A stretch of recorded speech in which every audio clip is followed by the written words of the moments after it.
Hello. आज हम बात करेंगे बेरियम मील की। ये एक एक्सरे एग्जामिनेशन है जो अपर जीआई ट्रैक्ट यानी फूड पाइप, स्टमक और स्मॉल इंटेस्टाइन के पहले हिस्से को देखने के लिए किया जाता है।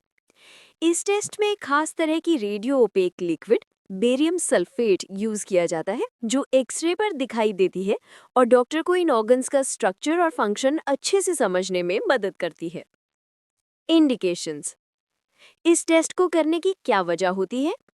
बेरियम मील जनरली उस वक्त किया जाता है जब किसी को निगलने में तकलीफ हो, जो डिस्फेजिया कहलाती है, या फिर परसिस्टेंट अब्डोमिनल पेन, बेवजह वेट लॉस, क्रॉनिक नोजिया या वॉमिटिंग हो, ब्लड इन स्टूल या एनीमिया होने पर, या फिर सस्पेक्टेड अल्सर्स, रिफ्लक्स या हाइएटल होनिया का पता लगाने के लिए भी ये टेस्ट किया जाता है। कॉन्ट्राइंडिकेशंस। लेकिन हर कोई ये टेस्ट नहीं करवा सकता। अगर बोवल में परफोरेशन या फुट होने का शंका हो, सीवियर कॉन्स्टिपेशन या बावल ऑब्स्ट्रक्शन हो, पेशेंट बहुत अनस्टेबल हो या अक्यूट अब्डोमिनल पेन हो तो ये टेस्ट नहीं किया जाता। प्रेगनेंसी के दौरान रेडिएशन रिस्क की वजह से भी इसे अवॉइड किया जाता है।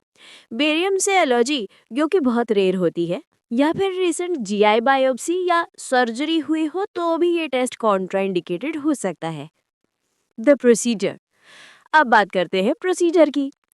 टेस्ट से पहले पेशेंट को 8 से 12 घंटे तक फास्टिंग करना होता है, यानी कुछ खाना पीना नहीं होता।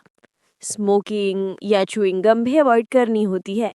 आपने डॉक्टर को अपनी सारी मेडिकेशंस के बारे में बताना बहुत ज़रूरी है। टेस्ट के दौरान पेशेंट को एक चौकी सफ़ेद बेरियम का लिक्विड पीना होता है।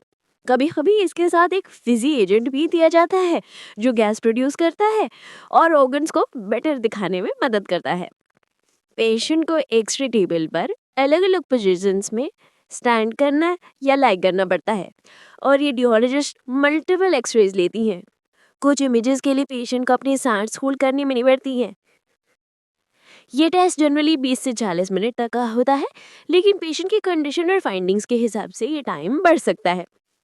टेस्ट खत्म होने के बाद पेशेंट को बहुत सारे फ्लूइड्स जैसे पानी पीना चाहिए, क्योंकि बेरियम कॉन्स्टिपेशन का कारण बन सकता है।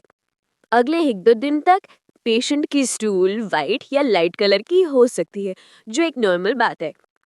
नॉर्मल डाइट और मेडिकेशंस दोबारा शुरू कर सकती है। लेकिन अगर टेस्ट के 2 दिन बाद भी वावल मूवमेंट ना हो तो डॉक्टर से जरूर संपर्क करना चाहिए। Interpreting results. आखिर में रिजल्ट्स को कैसे इंटरप्रेट किया जाता है? नॉर्मल फाइंडिंग्स में ईसोफेगस, स्टमक और ड्यूटेनम की आउटलाइन स्मूथ और कॉन्टिन्यूस होती है। स्टमक ठीक टाइम पर एम्प्टी हो जाता है। कोई एबनॉर्मल ग्रोथ्स, स्ट्रिक्चर्स या रिफ्लक्स नहीं दिखाई देता। जबकि एबनॉर्मल फाइंडिंग्स में अल्सर्स, जो कि लाइनिंग में क्रेटर्स की तरह दिखते हैं, पोलिप्स या ट्यूमर्स, स्ट्रिक्चर्स या narrowing, hiatal hernia, motility disorders, reflux या इन्फ्लेमेशन जैसे इश्यूज दिखाई दे सकते हैं।